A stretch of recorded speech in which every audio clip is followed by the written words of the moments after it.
Dr. Manmohan Singh.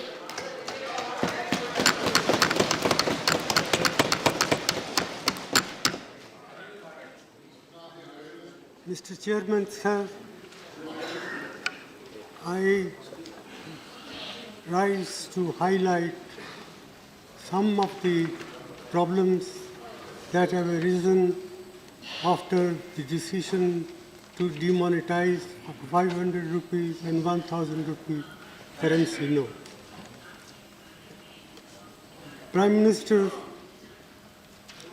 has been arguing that this is the way to curb black money, to prevent growth of forfeited currency note, and also to help in control of terrorist finance activities.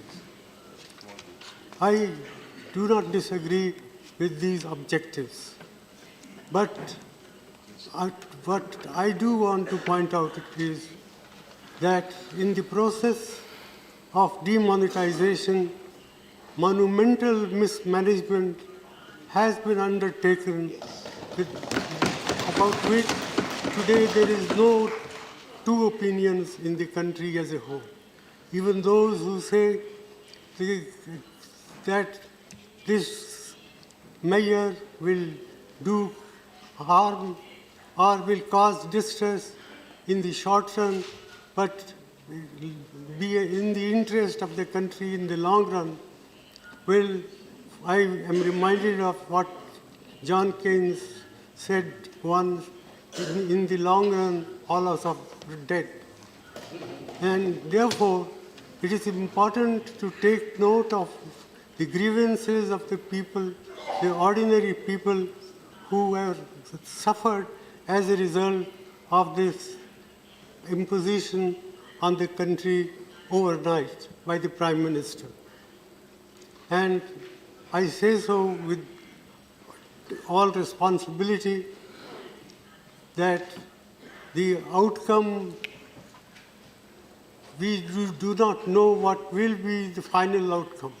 Prime Minister has said that we should wait for 50 days. Well, 50 days is a short period, but for those who are poor and deprived sections of the community, even 50 days torture can bring about disastrous effects. And that's why about 60 to 65 people have lost their lives, maybe more. And what is more is, what has been done can weaken and erode our people's confidence in the currency system and in the banking system. One, I would like to know from the Prime Minister the names of any countries he may think of where people have deposited their money in the banks, but they are not allowed to withdraw their money. This alone, I think, enough to condemn what has been done in the name of greater good for the people in the world.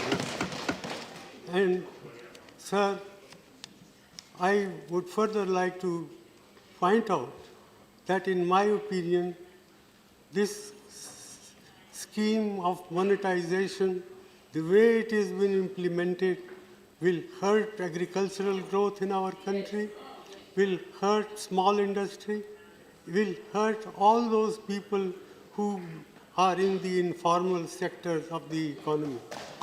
And my own feeling is that the national income, that is the GDP of the country, can decline by about 2 percentage points as a result of what has been done. This is an underestimate, not an overestimate. Therefore, I feel that the Prime Minister must come with some constructive proposal how we can implement this scheme and at the same time prevent this distress that has been caused to the common people. It is no good that every day the banking system comes with modification of the rules, the conditions under which people can withdraw money. That reflects very poorly on the Prime Minister's office, on the Finance Minister's office, and on the Reserve Bank of India.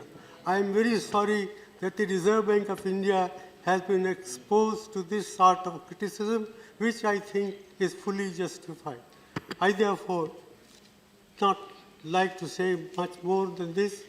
I urge upon the Prime Minister to find practical, pragmatic ways and means to relieve the distress of the people who happen to be a great majority of our people.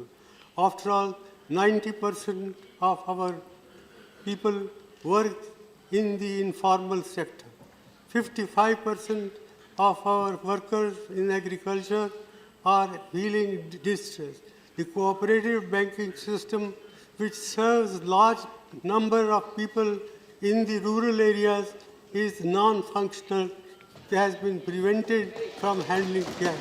So, in all these measures convince me that the way the scheme has been implemented, it's a monumental management failure, and in fact, it is a case of organized loot and legalized plunder of the government.